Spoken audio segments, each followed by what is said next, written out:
Hola, ¿qué tal? Es Erika Fontalvo, directora del diario El Heraldo desde Barranquilla. Hace 4 semanas comenzó el horror en Ucrania. Desde entonces, la invasión ordenada por el déspota Vladimir Putin va mal. No solo para el admirable pueblo ucraniano, que pese a la capacidad de destrucción de la artillería y aviación rusas, reinventa a diario el valor de la palabra resistencia, sino en especial para el ejército invasor, cuya ofensiva no progresa como se esperaba. Tampoco las negociaciones en curso producen ningún resultado que detenga el derramamiento de sangre ni el éxodo masivo de la población que continúa escapando del acoso de la muerte. Ya son más de 3.500.000 los refugiados y casi 7 millones los desplazados internos. Del otro lado del teatro de guerra en el que Moscú convirtió a Ucrania, las inéditas sanciones económicas de Estados Unidos y la Unión Europea provocan estragos en la cotidianidad de miles de rusos que se quedaron sin trabajo por la salida de su país de 300 grandes compañías internacionales. Pero aún se está lejos de un eventual escenario de golpe de Estado palaciego contra el régimen o una rebelión de civiles por el amplio respaldo a favor de la guerra, bien sea por la propaganda a la que están sometidos o porque se consideran superiores a los ucranianos, consecuencia de los delirios mesiánicos de su gobernante. Sin pretender anticipar un balance parcial ni mucho menos presagiar el desenlace de un conflicto tan incierto, es posible señalar que Rusia sí luce debilitada o por lo menos empantanada en una guerra que el autócrata iluminado de Putin, en uno de sus más grandes arranques de arrogancia, concibió y ejecutó para demostrar justo eso: grandeza.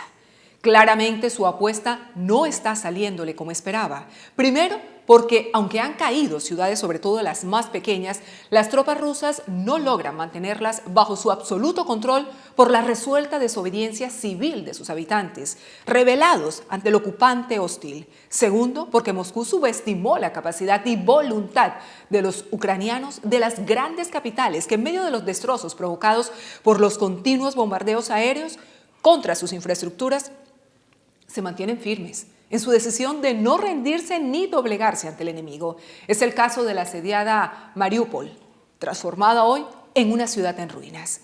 Un mes después del inicio de la guerra, Rusia no está arrasando al capaz e innovador ejército de Ucrania, ni mucho menos a sus valientes ciudadanos que luchan por su propia supervivencia. Es más, analistas advierten que los militares rusos han demostrado debilidades e incompetencias que los distancian de la aplastante victoria que preveían hace un mes. Una de ellas es la deficiente planificación de su supuesta ofensiva relámpago que le permitiría, en un abrir y cerrar de ojos, hacerse con Kiev, la capital. Otra, las carencias en el reabastecimiento y logística de sus tanques y blindados, muchos de los cuales fueron abandonados en los caminos debido a la falta de piezas para reponer las pérdidas, que no llegan, entre otras cosas, porque en las fábricas rusas escasean los componentes occidentales indispensables para fabricarlas. A diferencia de lo que ocurre con los ucranianos, hoy pertrechados con armas defensivas que a través de Polonia les hacen llegar sus aliados de las potencias democráticas. Una falencia más tiene que ver con la falta de preparación de las fuerzas rusas en tácticas de combate. Buena parte de ellas son jóvenes reclutas incapaces de librar una guerra de guerrillas con los ucranianos ni de impactar con sus misiles objetivos estratégicos con la precisión esperada, según ha quedado en evidencia, lo cual, valga precisar, es una buena noticia en medio de todo. En consecuencia, la ofensiva de los rusos en tierra no avanza hasta ahora, mientras las defensas antiaéreas de Kiev aguantan el embate.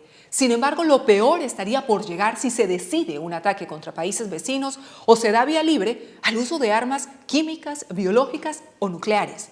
Nada es descartable si el nuevo zar entra en desesperación.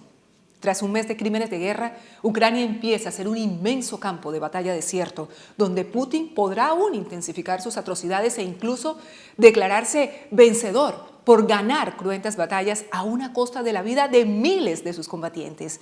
Pero es un hecho incontestable que la guerra la ha perdido ya. Desde El Heraldo, seguimos en contacto.